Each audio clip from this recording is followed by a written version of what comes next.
नमस्कार, मैं हूं अंजलि और आप देख रहे हैं BNN न्यूज। तो चलिए शुरुआत करते हैं आज की मुख्य खबर से। शिव गंगा क्या है साथियों? हमारे धर्म और संस्कृति में गंगा मैया, गंगा जल तथा शिव गंगा का महत्व अत्यधिक है। गंगा जल केवल जल न होकर इसमें अनेक विशेष गुण पाए जाते हैं। हमारी संस्कृति में यह कहावत है कि जीवन में जरूर एक बार कम से कम गंगा में नहाना चाहिए। यह केवल अंधश्रद्धा नहीं है, यह तो उच्च कोटि की आत्मीय श्रद्धा है। भगीरथ राजा ने बड़े प्रयत्नों से गंगा मैया को स्वर्ग से धरती पर मानव कल्याण हेतु लाए हैं, जिसको प्रत्यक्ष शिवजी ने अपनी जटाओं में स्थान दिया है। इसीलिए यह शिव गंगा बन गई। यह जीवन दायिनी है और शिव ने हिमालय में गंगा मैया को धारण किया है, इसीलिए इसको शिव गंगा कहते हैं। यह केवल नदी या नदी का जल नहीं है, अपितु यह मां स्वरूप है, हमारी मैया है। अजय कुमार पांडे जी ने बड़े श्रद्धा भाव से संपूर्ण विश्वोद्धार का बड़ा सपना देखकर शिव गंगा प्राइवेट लिमिटेड नाम से एक कंपनी रजिस्टर की है, जो गंगा की तरह धीरे धीरे संपूर्ण विश्व में फैलकर विश्व व्यापक बनेगी और संपूर्ण विश्व का कल्याण करने के लिए मां गंगा की तरह वरदान साबित होगी, ऐसा विश्वास है। शिवजी का वरदहस्त और मां गंगा का वरदान, इसीलिए वह कंपनी शिव गंगा नाम से पहचानी जा रही है।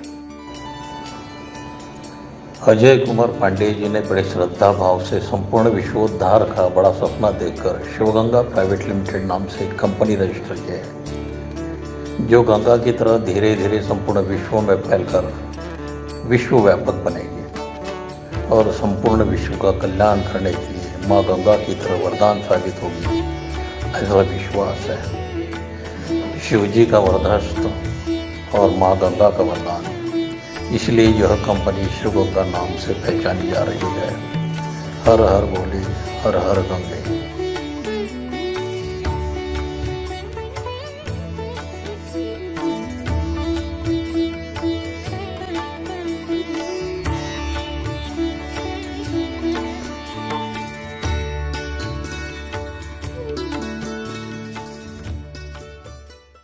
गंगा, जिसे बहुत ही पवित्र नदी माना जाता है, कहा जाता है मात्र गंगा स्नान से हमारे सारे पाप धुल जाते हैं। इसलिए मनुष्य अपने जीवन में एक बार गंगा स्नान जरूर करता है।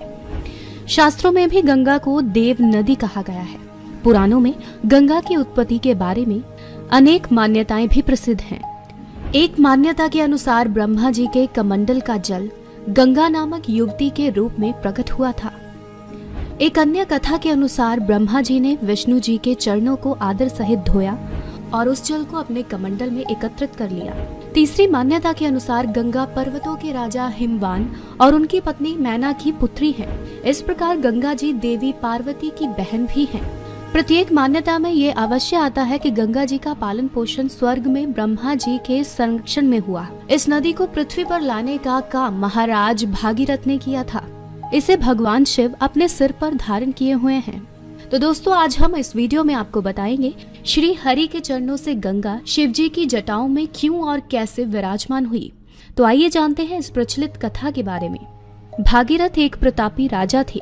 मान्यता के अनुसार उन्होंने अपने पूर्वजों को जीवन मरण के दोष से मुक्त करने के लिए गंगा को पृथ्वी पर लाने की ठानी, क्योंकि गंगा का जल इतना पवित्र होता है, जो भी इसे ग्रहण कर लेता है उसके सारे पाप धुल जाते हैं। गंगा माता को पृथ्वी पर लाने हेतु भागीरथ ने कठोर तपस्या आरंभ कर दी। उनकी कठोर तपस्या देखकर गंगा माँ प्रसन्न हुई और भागीरथ के सक्षम प्रकट हुई।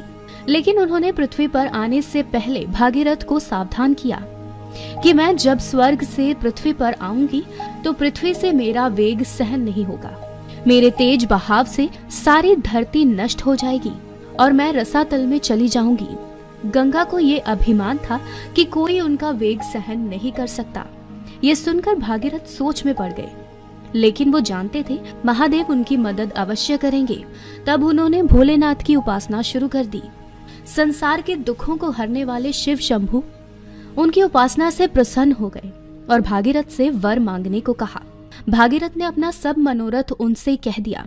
शिवजी ने भागीरथ को तथास्तु कह उनकी प्रार्थना स्वीकार की। गंगा जैसे ही स्वर्ग से पृथ्वी पर उतरने लगी, गंगा का गर्व दूर करने के लिए शिव ने उन्हें जटाओं में कैद कर लिया। वह छटपटाने लगी और शिव से माफी मांगी। तब शिव ने उन्हें जटा से एक छोटे से पोखर में छोड़ दिया, जहां से गंगा 7 धाराओं में प्रवाहित हुई। खबरों में अब तक के लिए बस इतना ही। मिलते हैं फिर ऐसी ही किसी बड़ी खबर के साथ। तब तक के लिए नमस्कार और देखते रहिए BNN न्यूज।